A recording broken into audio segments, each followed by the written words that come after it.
क्या आपका भी पढ़ाई में मन नहीं लगता? ये तुम्हारी प्रॉब्लम नहीं है, तुम्हारे माइंड का ग्लिच है। सच बताऊं तो तुम लेजी नहीं हो, बस रॉन्ग तरीके से पढ़ रहे हो। 5 मिनट की रील देखते हो जिससे इंस्टेंट डोपामिन मिल जाता है, और 30 मिनट पढ़ते हो तो जीरो एक्साइटमेंट होता है।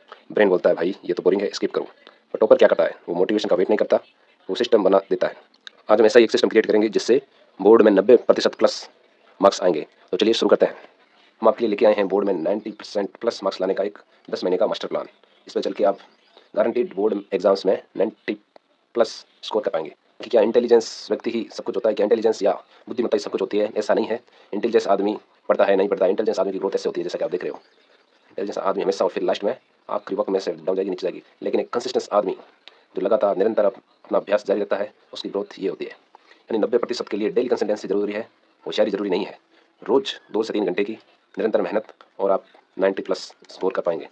आपको बस रोज 2-3 घंटे पढ़ना है आने वाले 10 महीनों के लिए। यानी अभी 15 अप्रैल से लगभग 15 फरवरी 2027 तक, और आपके गारंटीड 90 प्लस मार्क्स आएंगे बोर्ड्स एग्जाम में। आने वाले 10 महीनों का प्लान, आपके पास टोटल समय है 10 महीने का। 15 अप्रैल 2026 से 15 फरवरी 2027 तक, यानी 10 महीने हैं आपके पास।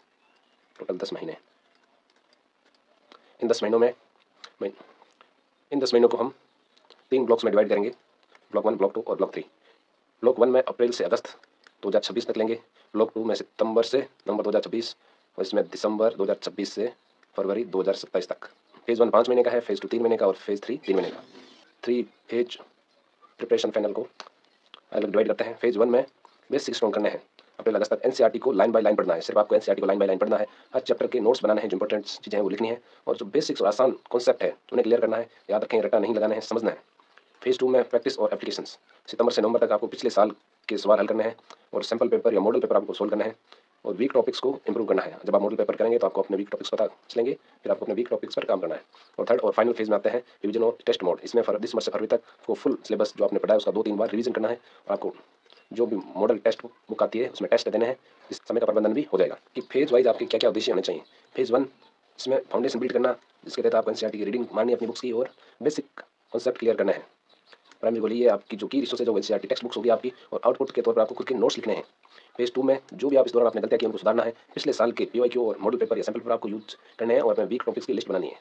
फेज़ 3 के दौरान आपको स्पीड और एक्यूरेसी पर ध्यान देना है। आपको फुल लेंथ मॉक टेस्ट या मॉडल पेपर देने हैं, और एग्जाम के लिए रेडी रहना है, मेंटली रेडी रहना है। 24 घंटे का फोकस रिंग है।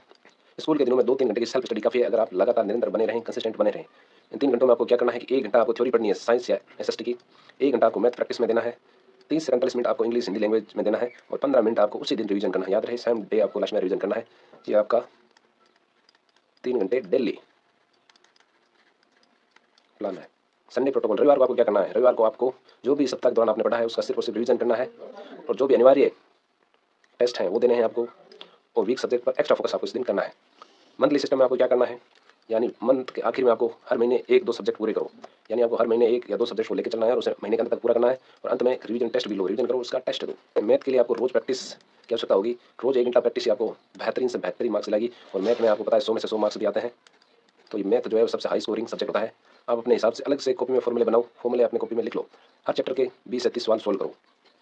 साइंस के लिए जो डायग्राम्स चित्र हुआ है और कॉन्सेप्ट पर फोकस करो, डायग्राम्स बनाओ और बेसिक कॉन्सेप्ट क्लियर करो। एनसीईआरटी के सवाल मस्ट है, तो आप इन सवालों को जरूर हल करें। न्यूमेरिकल्स को इग्नोर मत करो, जो भी न्यूमेरिकल्स हैं आप उनकी प्रैक्टिस भी साथ में करो। एसएसटी इंग्लिश और हिंदी को कैसे तैयार करना है? चलिए एसएसटी देखते हैं कि डेट्स को रटने की बजाय स्टोरी समझना है। इतिहास में आपको डेट्स को रटना नहीं है, बल्कि स्टोरी को समझना है।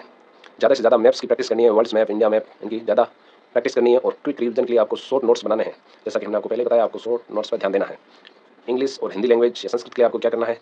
जो भी आपका राइटिंग सेक्शन है उसको लिख लिख कर प्रैक्टिस करनी है। 10 से 15 मिनट डेली आपको ग्रामर जो है, व्याकरण है, उसका अध्ययन करना है, और सबसे ज़्यादा आपको उत्तर लेखन पर ध्यान देना है।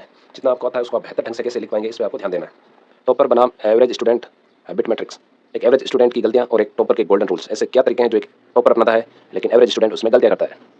सबसे पहले वो मल्टीपल रेफरेंस बुक्स में उलझ जाता है।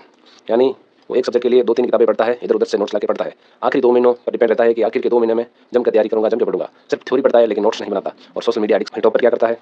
वो एनसीईआरटी को बाइबल या गीता के समान पूजनीय समझता है।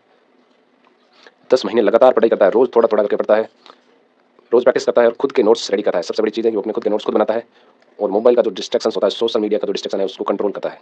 आखिर में हम आपके लिए प्लान का एक महत्वपूर्ण हिस्सा लेके आए हैं। आप इसको स्क्रीनशॉट लेके रख सकते हैं और अपने वॉलपेपर पे सेट कर सकते हैं या कागज पे इसे उतार सकते हैं कि अप्रैल से अगस्त तक आपको अपने बेसिक्स पे काम करना है, सितंबर और नवंबर इस पर प्रैक्टिस करनी है और दिसंबर फरवरी तक आपको मॉक टेस्ट, मॉडल पेपर और रिवीजन पर ध्यान देना है। आपका डेली रूटीन क्या रहेगा? सिर्फ 2 या 3 घंटे की सेल्फ स्टडी रहेगी जिसमें थ्योरी, मैथ्स, लैंग्वेज और रिवीजन भी शामिल है। और गोल्डन चेकलिस्ट ये है कि एनसीईआरटी ही आपका बेस है। एनसीईआरटी बुक्स की रीडिंग अच्छे से करें, खुद के नोट्स अवश्य बनाएं, हर चैप्टर के बाद अपने शॉर्ट नोट्स जरूर लिखें और हर संडे जो भी सप्ताह के 6 दिन में आपने सीखा है उसकी रिवीजन जरूर करें। और आखिर में सोशल मीडिया और मोबाइल का डिस्ट्रैक्शन कम रखें। अगर आप डेली 2-3 घंटे सिर्फ 10 महीने तक डेली के 2-3 घंटे ही देंगे तो आप अपने रिजल्ट में टॉप करेंगे और आपके 90% प्लस आएंगे।